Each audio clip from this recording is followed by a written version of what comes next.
G'day guys, Steve with Broken Sprocket. In this video I'll be changing the oil on the 2019 KTM 350. So let's get started.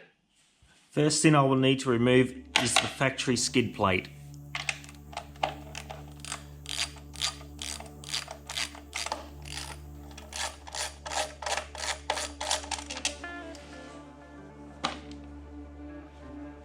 First thing to do is to let the bike warm up a little.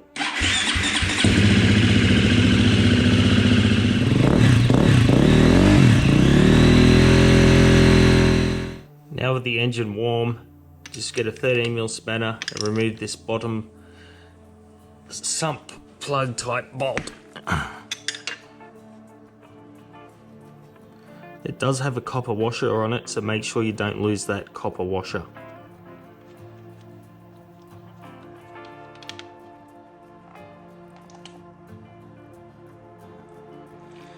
This magnetic sump plug does have a small amount of debris. It's just really fine stuff because this is the very first engine change for this motor. It's done 2 hours so far. So 2 hours of work, and there's a slight amount of debris on this magnetic piece here. So just clean that stuff off.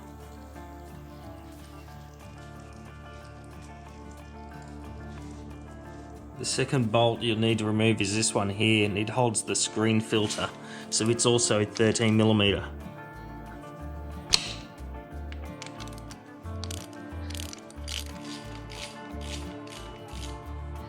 Now on this nut there's a rubber O-ring, so make sure that it's not damaged in any way and make sure it's clean, and also make sure you don't lose it.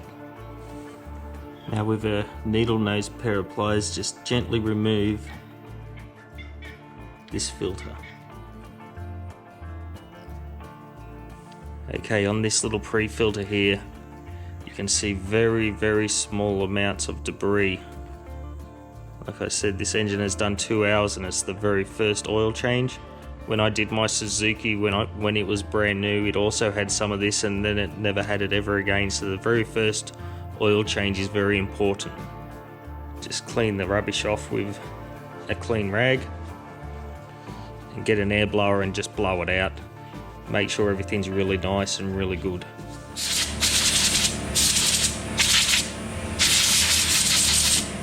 Next to remove is the main oil filter here. It's a cartridge type filter and it must be replaced to 8 mils.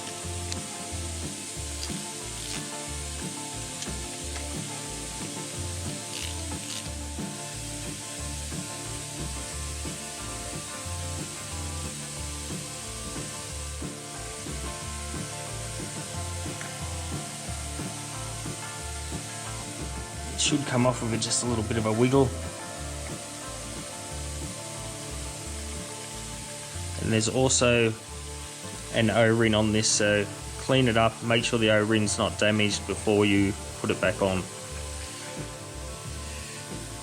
Just a pair of needle nose pliers should be able to get this out.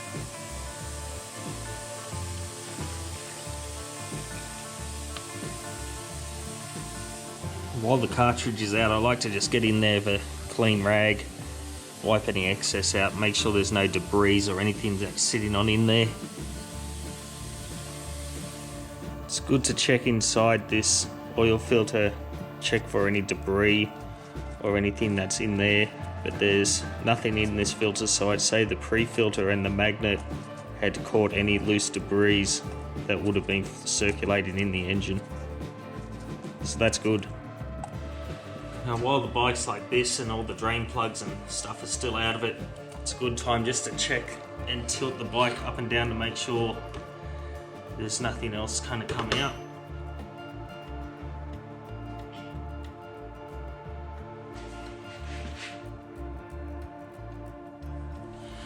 Now I'm satisfied that the majority of the oil is out of the bike. I just like to give it a bit of a tidy up with a clean rag.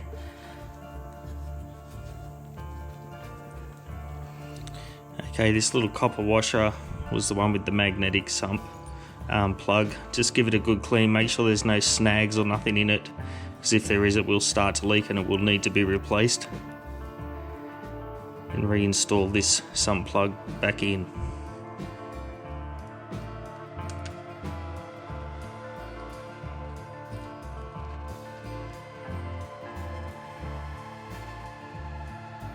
Now this magnetic drain plug must be 14.8 foot-pound of torque. My torque wrench and socket won't fit in here with this piece of the frame in the way, so I know 14.4 isn't much, so just snip it up kind of like as much as you would to tighten the tap so it wouldn't leak, and that should be plenty. Now with this little pre-filter cleaned, simply put it back in and just push it into place, and put this little bun plug back on, making sure that the rubber seal is still on it.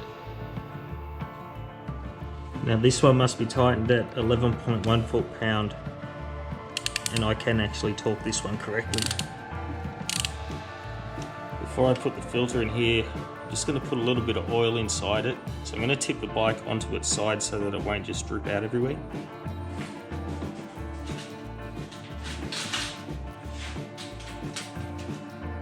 Okay, the bike will take 1 litre of oil, so I'll just measure 1 litre.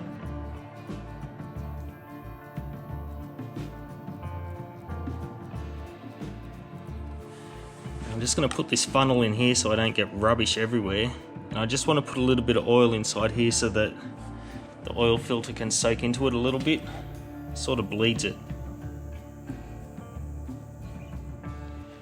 Now with the new oil filter,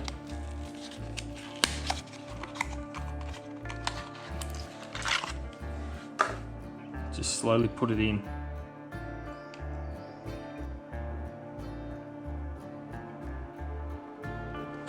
And now put this cap back on, making sure that your oil seal is on and not damaged or got any debris on it.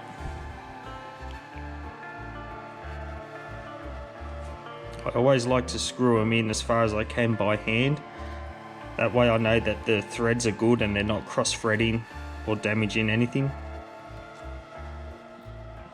Now these are only 7.4 Newton meters of torque. My torque wrench doesn't go down that low, so it's an extremely low amount of torque. So just sort of nip them up a bit, just so that they take on. Just give them the tiniest twist, and that should do it.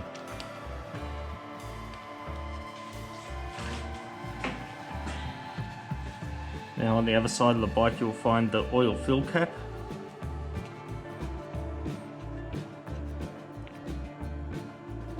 Simply remove it.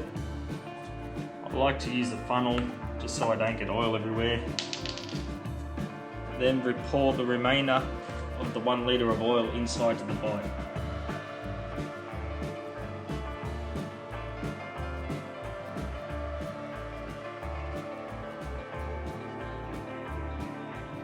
Now with 1 litre of oil in, simply put the oil cap back on.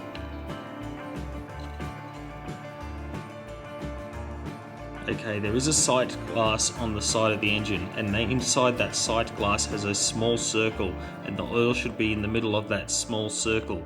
I'll just tilt the bike onto the side and see if you can actually see it. Okay, now the bike is on level ground. You can see the oil level. Well, I can, I'm not sure if you can. It's right in the middle. It may be just slightly above middle. Now I like to start the engine and just let the oil circle to make sure the level is good. Now that I've had the engine running, it's good to just check over all the points that you've loosened and taken off and make sure that none of this stuff is leaking, and then reinstall the bash plate. Okay, everything that I've done is just off of the KTM service manual. It's actually quite a good service manual and it gives you a lot of information. So everything is genuine KTM parts and KTM oils. So yeah, it's all been done by the book.